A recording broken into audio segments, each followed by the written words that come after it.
Hi, this is Chris Bosch, and you're listening to Animal House Radio with Aaron and Dr. Mike. I spelled it wrong. You did. Is my dog overweight? And this is tonight's top sign that your dog is overweight.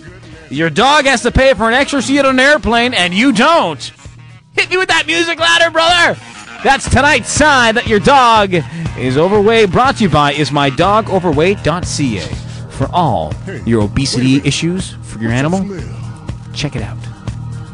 By the way, aeroplane. The way you spelled aeroplane. No one has to see it. Okay, I know. It's internal. Okay, very good. Let's move on to our feature topic, shall we? Wait, hold on. This is the best part of the song. Oh. Wait, no, hold. Check it out. Put it up. Cause I got a sneaking suspicion. We got to keep this going just for 2 more seconds. Oh man, baby. Here we go. Put it up.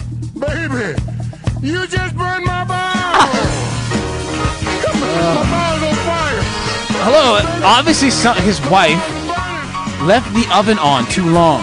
Okay. Okay, ladies and gentlemen, the topic of the show, once again, is dog aggression. 416-785-0680 or info@animalhouseradio.com. Dog aggression. We heard a great email before from one of our listeners or readers of the 24-hour newspaper. Great column, by the way, today. Thank you. Amazing column. I've gotten a lot of emails saying how attractive you are and how attractive your column is. Thank you. Because it is a very attractive column. So dog aggression. Yep. What is dog aggression? That's what I want to know, the types of aggression that a dog has. Well, there's lots of different formats.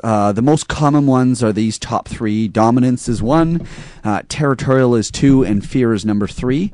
Those are the big guys. Dogs can be aggressive, though, when they're in pain, but most of the times they fall into those 3 categories. And sometimes you can have combinations of those categories as well. You can have some dogs who are dominant as well as territorial, or some dogs who are territorial and fearful.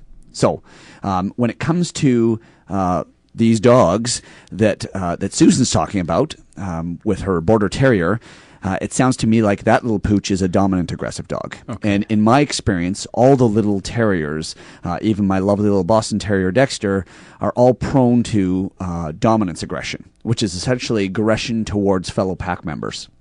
It's trying to be the sort of the alpha dog, the head honcho. And a lot of people misunderstand dominance aggression, thinking that, oh boy, if I have a really aggressive dog, I better put him in his place. And sometimes they try that and get bitten twice as bad. So we'll talk about what you can and cannot do with dogs who are dominant aggressive. It's like middle child syndrome. Right. Yeah. Some kids who are really aggressive, the more aggressive you are with them, the more aggressive they become, right? With my brother, I used to bite him. Really? I'd be like, bad boy, and I'd bite him. Oh. No, I used to hit him. Sorry. Okay. Sorry, Andrew. So that's true. So what about, in terms of territorial aggression? For instance, my dog Romeo, when he's outside in the front and he's doing his thing, or just outside in the front, as soon as he sees anybody, I don't know if he's a racist. I don't know if he's just an old man who's got an issue. He just barks at anybody of every creed. He hates everybody. He just...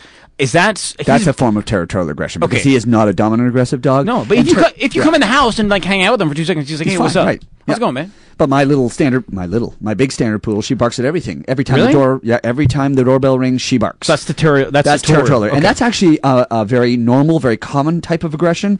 And it's unfortunate, but you have, I had this wonderful German Shepherd dog in tonight to see me, and they were saying that, the neighbors are complaining because the dog barks a lot in the backyard. Well, that's a normal type of aggression. And it's not really aggressive. They're essentially just saying to strangers, listen, this is my territory, and don't come around. But I would think that's good because it'll scare some of the other people from ever doing anything. Right. I agree. I think it's a good type of aggression. Unfortunately, some dogs take it a little beyond what people will tolerate, and so they start complaining. So, for instance, my brother and I will start fighting and punching each other, and then Romeo will come in there and growl and pick one of us by he would just grab onto one of us and pull us down. And he'll bite us and draw blood. Really? Oh, he'll go only if my brother and I fight. Wow. Because if my brother and I fight, there are punches thrown and there's blood everywhere.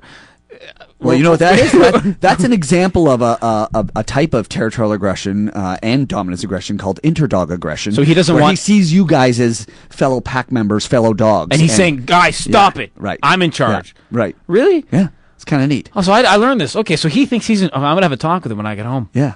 No, the three of you guys are dogs. As far as he, Well, what can I say? That's interdog aggression. It's very common. Oh, see, I never knew that. Okay. I mean, you hear a lot. I mean, I know with me, I hear a lot of these little dogs where the husband and wife sit close to each other, and the dog wants to be right in between. Yeah. And people always call it jealous. Well, it isn't jealousy. Dogs don't get jealous. It's interdog. It's interpack type.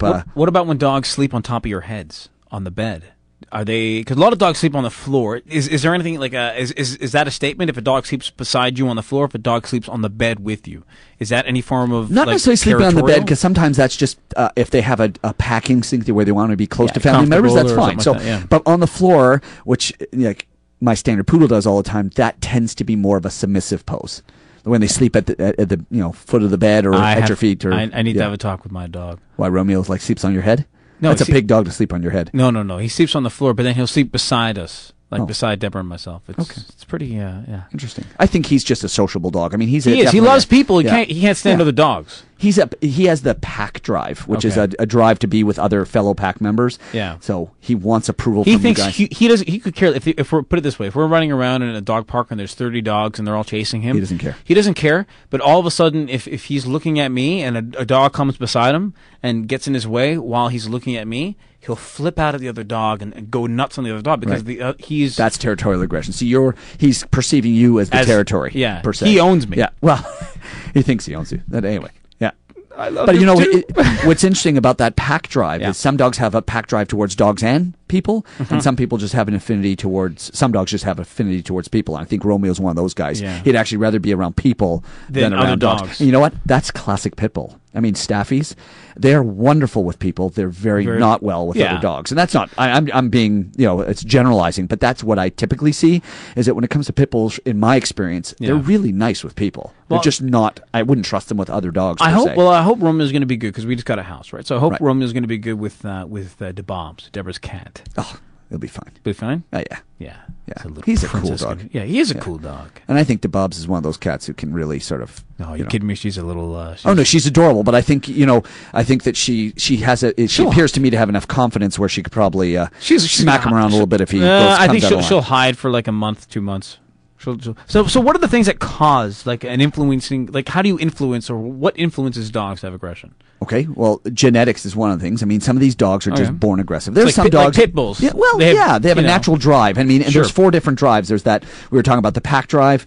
Then there's the prey drive. Where you see dogs attacking toys and attacking the neighborhood cat. That's a prey drive. And then there are dogs who have a flight drive and dogs who have a flight and fight.